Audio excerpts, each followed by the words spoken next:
Before we begin, I need to ask you for one small thing.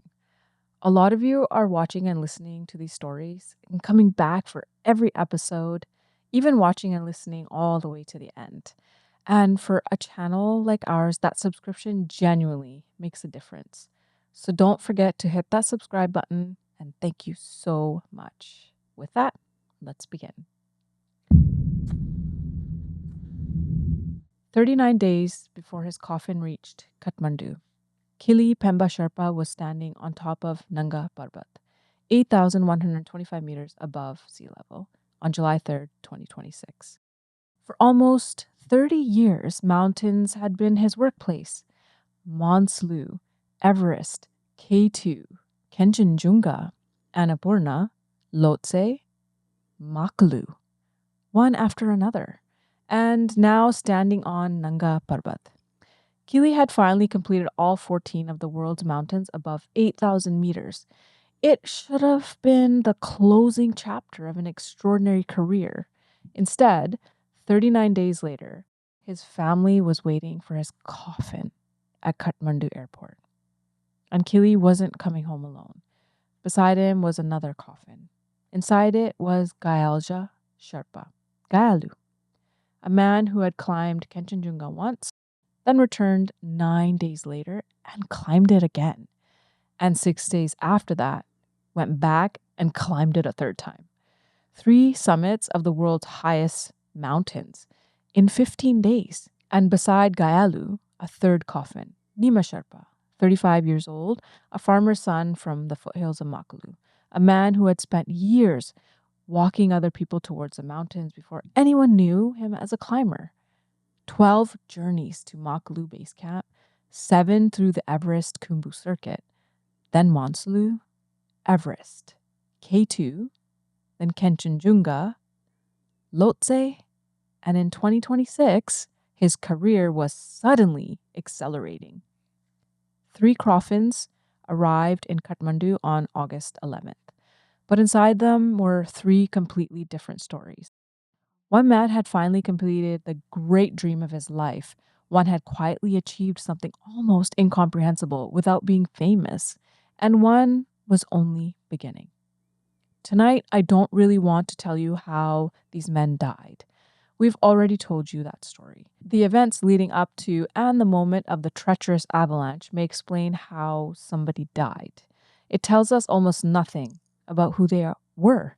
So tonight, we're going backwards. Before Broad Peak, before Pakistan, before the headlines, before the coffins, we're going to meet the men. Kili, Gyalu, Nema, and by the time we return to that airport, I hope those 3 coffins look completely different. There is something we need to correct immediately. When international media reports Himalayan accidents, you will often hear a phrase like 3 Sherpas were killed. And linguistically, it sounds almost like a job title. Climber, guide, Sherpa, porter, 4 different types of mountain workers. But these were individuals, they had different families, different histories, different personalities, different careers. They weren't even working for the same company on Broad Peak. Kili was associated with Imagine Nepal. Gyalu worked as a climbing guide with 7 summit treks. Nema climbed with Elite Expedition. They arrived at the same mountain by different roads, and Kili's road begins almost 3 decades before Broad Peak. And people who knew Kili Pemba Sherpa called him Kilu. Kilu was known as sparring with words, quick to smile, and very dependable. He was born in 1980 in Bading in Nepal's Rolwaling Valley, a small high-altitude settlement in Dolakha, and there is a detail here that changes the romantic version of his story. For Kilu, mountaineering was initially not some teenage search for adventure. Reporting about his life describes it much more simply. It was economic necessity for him. At 16, he entered the expedition trade as a high-altitude porter, carrying equipment, supporting other people's expeditions, doing the work beneath the glamorous part of mountaineering. His early attempt on Monslu did not produce a summit. That matters because when somebody eventually becomes an elite mountaineer, we tend to rewrite their youth as though greatness was obvious from the beginning. Well, it actually wasn't. Kilu had to learn, he had to learn how to carry, he had to fail, he had to return, come back after the failure, and then work again. And in 2002, he came back to Mountaineer. This time he reached the summit. Then, May 22nd, 2003, Everest, his first Everest summit. And it wouldn't remotely be his last. By the end of his career, Kilu had climbed Everest 15 times and K2 twice. We don't have long recorded interviews in which these men narrate their biographies for us, so I'm not going to falsely quote them. But occasionally I'm going to stop and look at what we know they actually did and try to understand the life from the inside, not their actual literal words, but more their documented choices. And with Kilu, maybe it sounds something like this. I started carrying other people's equipment, other people's dreams, other people's summit plans. You don't begin by asking whether the world will remember your name. You begin by learning how to survive up there, how much weight you can carry, how weather changes, how quickly a strong man becomes weak at altitude, how to recognize fear without letting it become panic.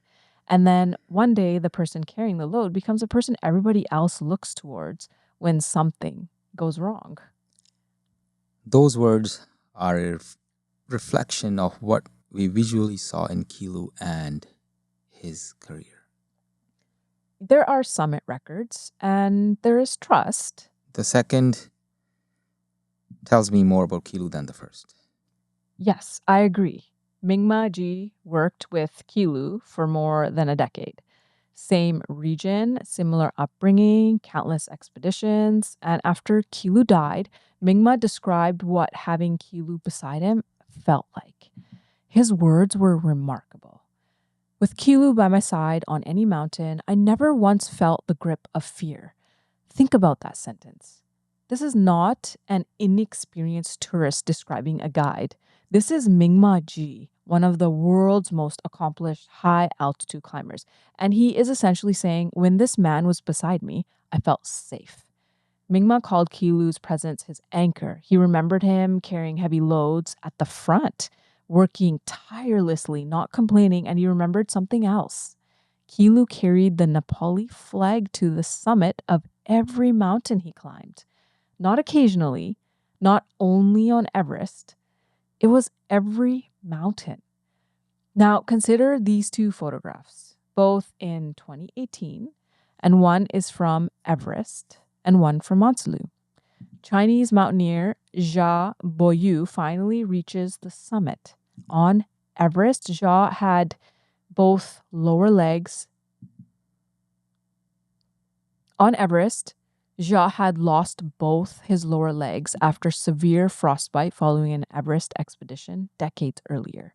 He kept returning year after year, attempt after attempt. Eventually, at 69, he made it.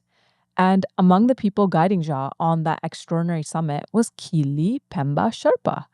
It would be interesting to know a little more about why Boyu felt so compelled to come back after losing both his legs on trying Everest.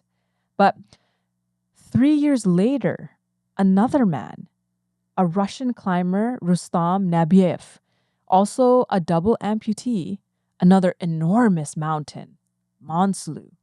And again, Kili helped guide him to the summit. Those clients deservedly became the story, but somebody had to help make the story possible. Exactly. Keep in mind, he carried them back to base camp as well. And that's the part of high altitude guiding we often miss. The world sees the person overcoming the impossible. The guide sees oxygen flow, pace, temperature, the hands, the feet, the weather, the route, and time. Also in their head, they're thinking, is the client slowing? Are they thinking clearly? How much oxygen remains? How long until descent becomes really dangerous? And the achievement still belongs to the climber. But success is rarely as solitary as the photograph suggests. Kilu built a career inside other people's greatest days. And then, January 2021, there was still one unfinished piece of 8,000-meter climbing history. 13 of the 14 8,000ers had been climbed in winter. K2 had not. Decades of attempts, failure, cold, the wind, and all the death. Then a group of 10 Nepali climbers came together, and Kilu was one of them. As they neared the summit, they did something extraordinary. Rather than allowing one person to rush ahead and become the first, Nimsdai had a commendable idea. They would wait a few meters away from the summit. They would come together and approach the summit as one Nepali team, holding hands. Think about how appropriate that is for Kilu's story, one of the greatest achievements of his career, and he didn't stand alone. He walked into history with 9 other Nepalis, his brothers, putting the Nepali climbing team on the world map. Later that same year came Monslu, and this wasn't about climbing Monslu again. It was about answering a surprisingly awkward question. Where precisely is the summit? For years, many climbers had stopped at points on Monslu's complicated upper ridge that were not actually at the highest point. Well, that means there were decades of inaccurate summit certificates. Yeah, I wonder if they have actually revoked those summit certificates, or maybe they would just pass them due to the unknown technicality, based on a technicality, I guess. But the point was, all this unsurety led to Kilu working alongside Mingmaji in helping establish access to the mountain's true summit and address that long-running controversy. Finally, the true summit was mapped properly in 2021. That's important because it shows you what his career had actually become. At 16, carry the equipment. By 40, help define whether other climbers should actually stand to claim the summit. That's an enormous evolution. Then we arrive at July 3rd, 2026, on Nanga Parbat. Kilu arrived at base camp on June 30th with Lakpa, Shiri Sherpa, and the Chinese climber Wang Zhong. They moved immediately. Base camp to Camp 1, July 1st. Camp 2, July 2nd. Camp 3. That night, summit push. And at 10:42 in the morning, Pakistan time on July 3rd, Kili Pemba Sherpa stood on top of Nanga Parbat, his 14th 8,000er, 3 decades completed. And here's where the story becomes almost unbearably cruel. Because Kilu could have stopped, maybe not permanently, but stopped long enough to celebrate. Go home, sit with his family, allow people to congratulate him, look at the list, 14, finished. Just let it seep in and just, based in that achievement that he's done it. Yeah. Mingmaji later specifically mourned the fact that professional responsibilities prevented Kilu from properly celebrating what he had actually achieved, because Kilu was still working. The man standing beside Kilu on Nanga Parbat was Wang Zhong, a Chinese climber. Wang was pursuing the 14 too. Nanga Parbat became Wang's 11th. He still needed Gasherbrum 2, Shishapangma, and Broad Peak. Zhang was one of the 10 climbers who lost their life on the Broad Peak 2026 tragedy. So Kilu finished his own great objective and immediately turned toward helping somebody else's. A formidable move. Yes, that marks the culmination of his career when he begged Nanga Parbat. Instead of moving to perhaps try for breaking speed records, he turned his focus toward helping others achieve their dreams and goals. On July 21st, Gasherbrum 2, Kilu helped Wang reach the summit. That was number 12 for Wang, and just 2 remained. I think this may be the single sentence that best explains Kili Pemba Sherpa. His list was complete, his work wasn't. Yeah, I think so too. And if we allow the facts to speak in his place, it would sound something like this. 14 was my dream. But this mountain isn't only about my dream. Someone trusted me to help him reach his. So we go again. No victory tour, no grand retirement, another base camp, another client, another summit, another job. Now, the second coffin. And in some ways, Gyalu Sherpa may be the most important man in this story. Because Kilu eventually received recognition, Nema was becoming known, Gyalu represents something completely else. A man capable of extraordinary things without the world realizing he was extraordinary, as he was. Gyaljen Sherpa, known as Gyalu, was born in 1978 in Kijidemba, Okaldunga. That's a tough one to pronounce. Before becoming a climbing guide, he worked seasonally as a porter, and his formal professional climbing career didn't really begin until around 2015.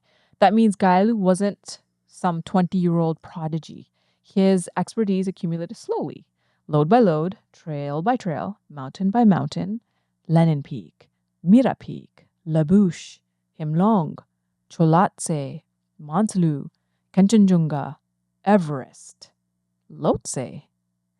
And colleagues remembered him repeatedly with the same words: dependable, calm, humble, a team man, uninterested in self-promotion.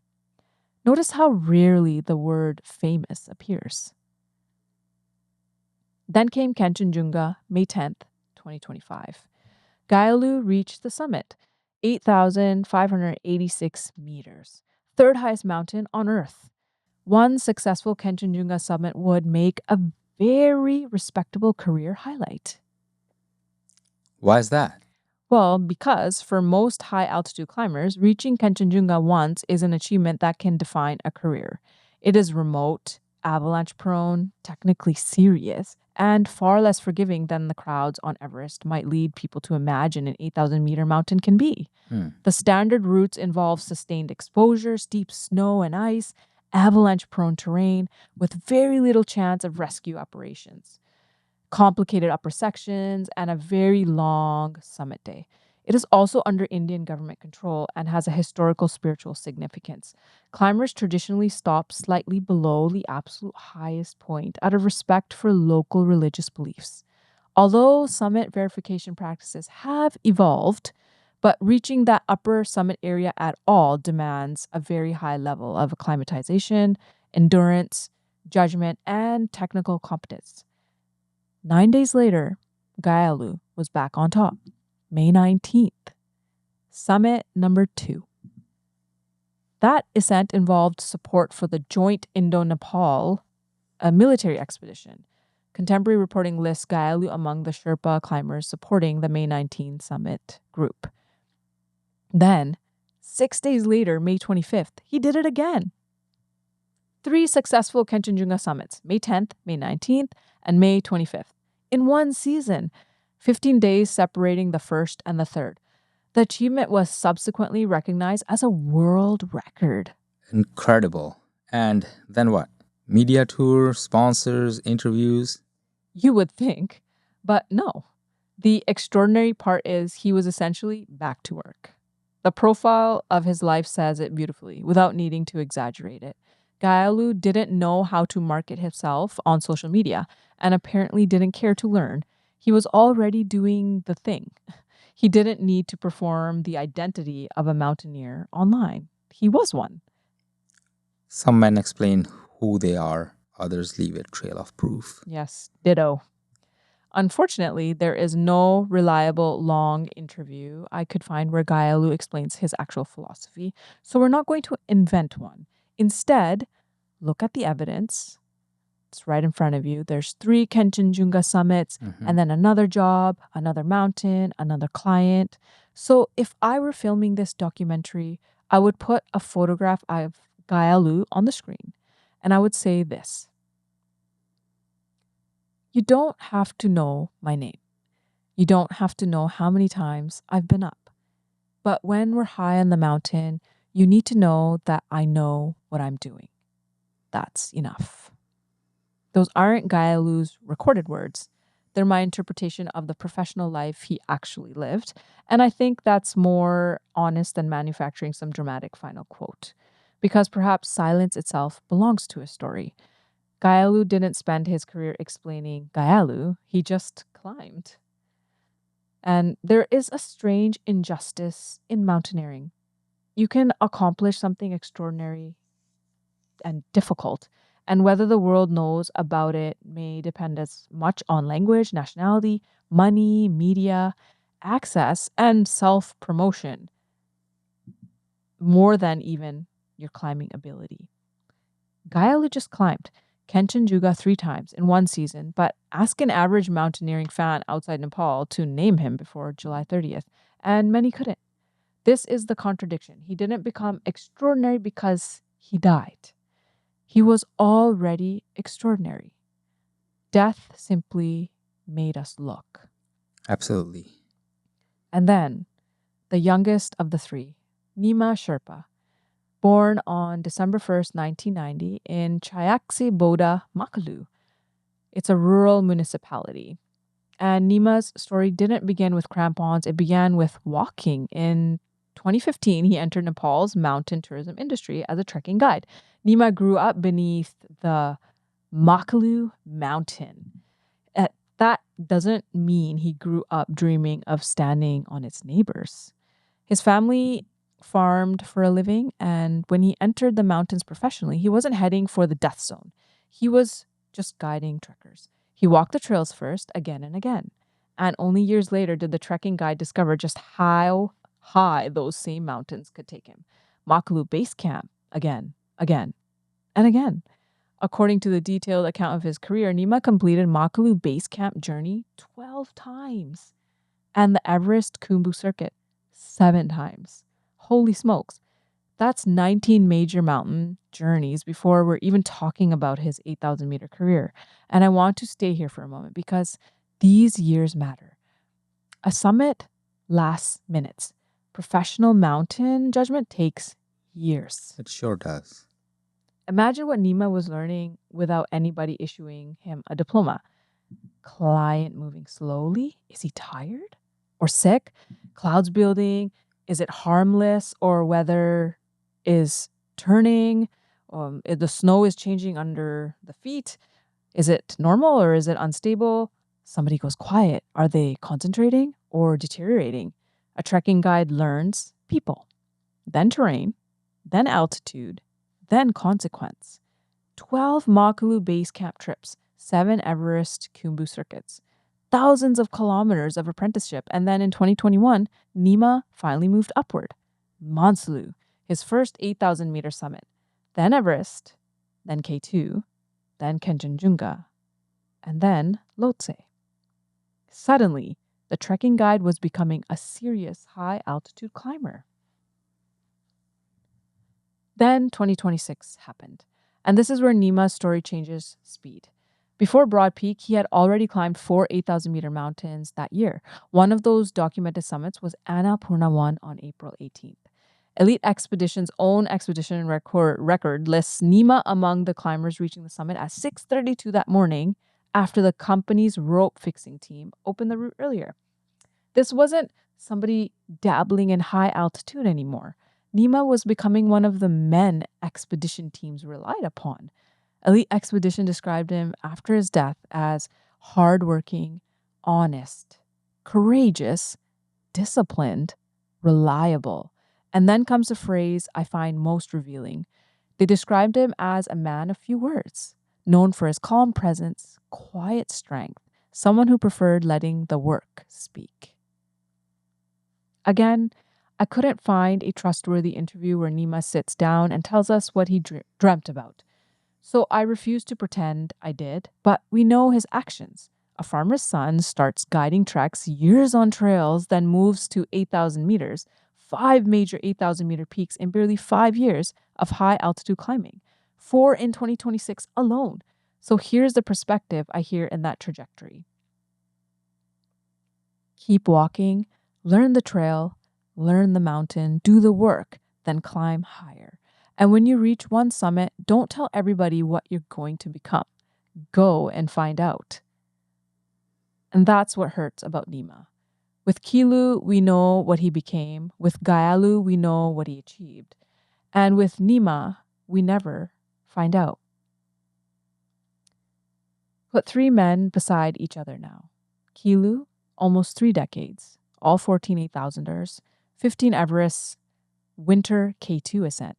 The veteran Gyalu, a decade as a professional climbing guide, world record, Kanchenjunga season, at the height of his professional usefulness, the master worker.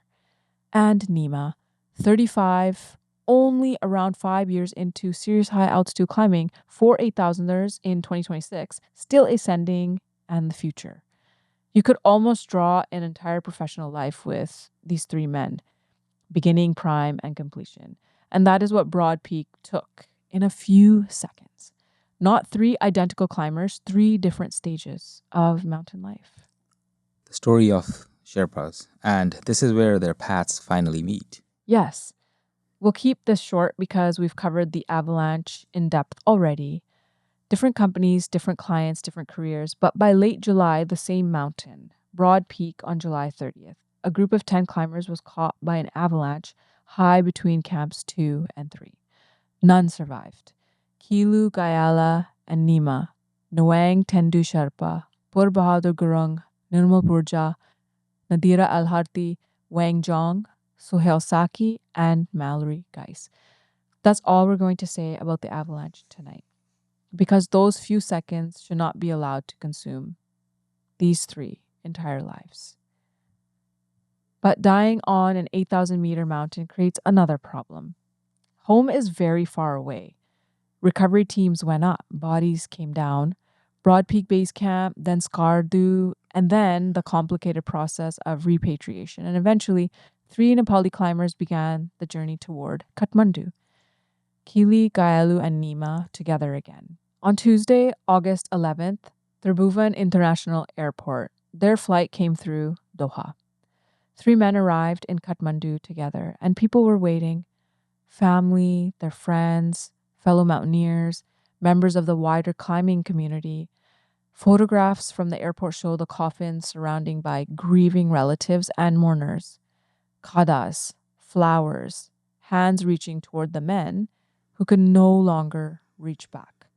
And this is the moment where statistics collapse. 15 Everests means something in a biography. To a family, it's dad. 3 Kanchenjunga summits mean something in a record book. To a family, it's the person who should still be walking through the door. 4 8,000-meter summits in 2026 tells us Nema was becoming exceptional.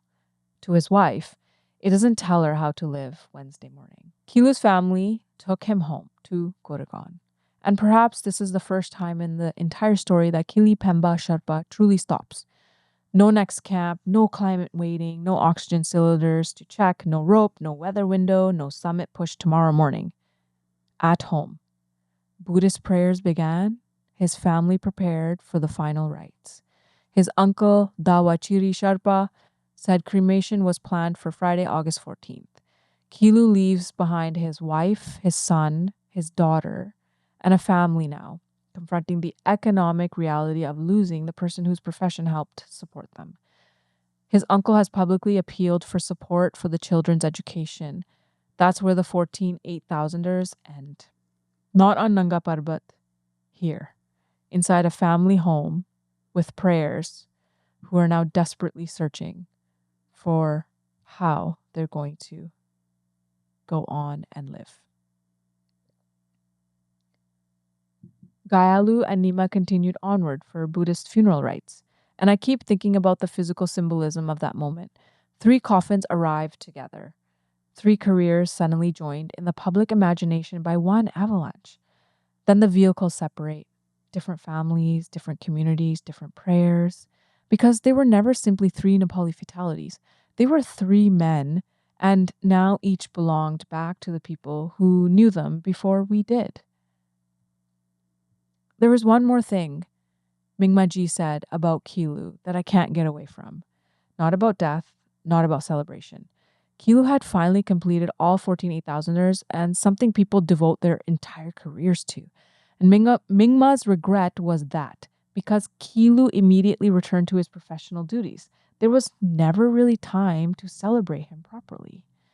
Think about the timing. July 3rd, 14 completed. July 21st, Gasherbrum 2 with Wang. July 30th, Broad Peak.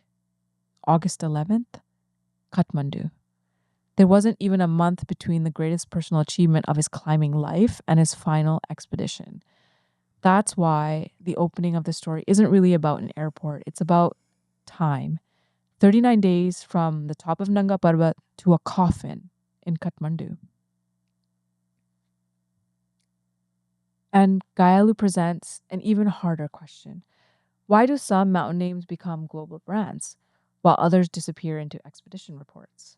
He had a company profile. He had summit records. 7 summit treks identified him simply and professionally with 2 words. Yet inside those 2 words was Everest, Lhotse, Manslu, Kanchenjunga, 3 times in 15 days. The title doesn't tell you that. And perhaps that's the part of the problem. The 2 words, climbing guide. Yes. Climbing guide. Nema is different again because his obituary contains something no journalist can properly write. The future at 35. What would another 10 years have looked like? Another Everest? Almost certainly possible. More K2, more Kanchenjunga, 14 8,000ers, an expedition leader, a new company, a mentor to younger climbers from Sanku Wasaba? And we don't know. And I'm deliberately not going to pretend we do, but trajectory tells us something. Trekking guide in 2015, high altitude climbing from 2021, 5 different major 8,000 meter summits, 4 in 2026. That's not a career slowing down. That's acceleration. And then, nothing. Now I want you to think about a summit photograph. Any famous summit photograph. Maybe the client is standing in the middle, flag raised, sponsor visible, caption underneath. Dream achieved. Nothing is impossible. Years of sacrifice. And perhaps every word is true, but widen the photograph now. Who's beside them? Who carried the spare oxygen? Who fixed the rope? Who knew the route? Who got out of the tent earlier? Who waited while the client struggled? Who put their shoes on for them when they couldn't do it? Who made the decision not to turn around? Or sometimes, who made the decision that saved somebody's life by forcing them to turn around? That person may never become famous. Kilu spent decades being that person. Gyalu spent years being that person. And Nema was becoming that person. They were not accessories to other people's adventures. They were professional mountaineers trying to earn a living. If Kilu could speak through the facts of his career, I don't think his story says, look how many mountains I climbed. I think it says something quieter. I was 16. I carried. I learned. I climbed. Then people trusted me, so I carried responsibility instead. I helped one man without legs reach Everest, another reach Manslu. I stood on K2 in winter with my countrymen. Eventually I climbed all 14. And then somebody beside me still had a dream. So I went back.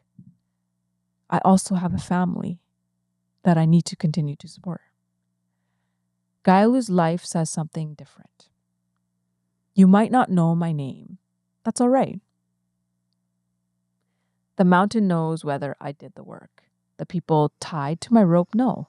The client who came home knows. May 10th, May 19th, and May 25th.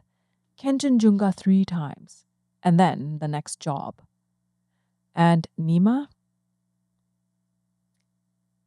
Don't judge the beginning. I started on the trail, Makalu Base Camp, again, and again, then Manslu, then Everest, K2, then Kanchenjunga, Lhotse. I was still learning, still climbing, still becoming. And that's where the sentence stops. Because we don't get to write the rest. So perhaps those 3 coffins represent 3 very different losses. Exactly. Kilu is the pain of completion. He finally did the thing and barely had time to celebrate it. Gyalu is the pain of unrecognized greatness. He had already done the extraordinary things. Most people simply weren't watching. And Nima is the pain of possibility.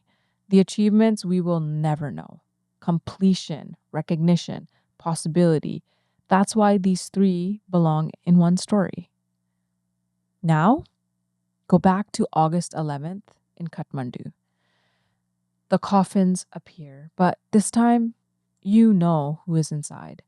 The first coffin contains almost 30 years in the mountains, a 16-year-old porter, a Mount summit, 15 Everest, 2 K2s, Winter K2, Zhao Boyu, Rustam Nabiev, the true summit of Mount 14 8,000ers, a Nepali flag carried upward again and again, a wife, a son, a daughter, Kili Pemba Sherpa. The second contains a porter from Okaladunga who quietly became a senior climbing guide. Everest, Lhotse, Mount Kanchenjunga. All three, May 10th, May 19th, May 25th, 3 times in 15 days. And remarkably little noise. Gyalu Sherpa, the third contains a farmer's son from beneath Makalu, a trekking guide. 12 Makalu base camp journeys, 7 Everest Khumbu circuits, then the giant mountains. Manslu, Everest, K2, Kanchenjunga, Lhotse. We're hearing those over and over again because those are the mountains we keep going back to. 4 8,000ers in one extraordinary 2026 season. 35 years old, Nima Sherpa. 3 coffins and then suddenly 3 Nepali climbers. Doesn't sound adequate anymore. And perhaps that's why we needed to tell this story. Yes, because the avalanche lasted moments, their lives didn't. Broad Peak is where their stories ended. Broad Peak is not their story. Kili's story is a 16-year-old carrying loads who eventually stood on every summit on Earth. Gyalu's story is a quiet guide who went to the summit of Kanchenjunga 3 times, the world's most sacred mountain. And before most of the world knew his name. Nima's story is a farmer's son who walked the same trails again and again, until one day he stopped merely walking toward the great mountains, his hope to help his family, and began standing on top of them. And maybe there is one uncomfortable reason this story needed to be made, because sometimes death introduces us to people's lives that we should have been already introduced to in the first place. Kili Pemba Sherpa, Gyalu Sherpa, Nima Sherpa, don't remember them because an avalanche put their names beside one another. Remember Kilu because when other people's dreams became impossible, he helped make them possible. Remember Gyalu because greatness does not stop being greatness simply because nobody is watching. And remember Nima for the hardest thing to remember of all. Not only what he became, but he never had the chance to become. On August 11th, 3 men came home. One had finished the great mountain dream of his life, one had already achieved greatness almost in silence, and one was still climbing toward his.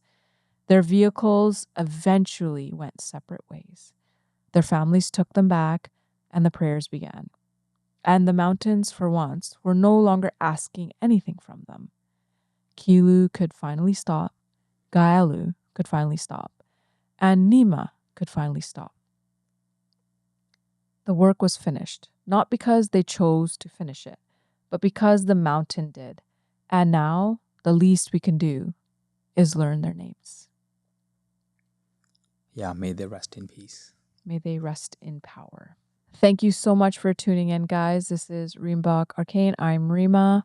Don't forget to hit the like button. Don't forget to subscribe and make sure you comment below and let us know what you would like to hear next. We'll see you in the next one. Take care.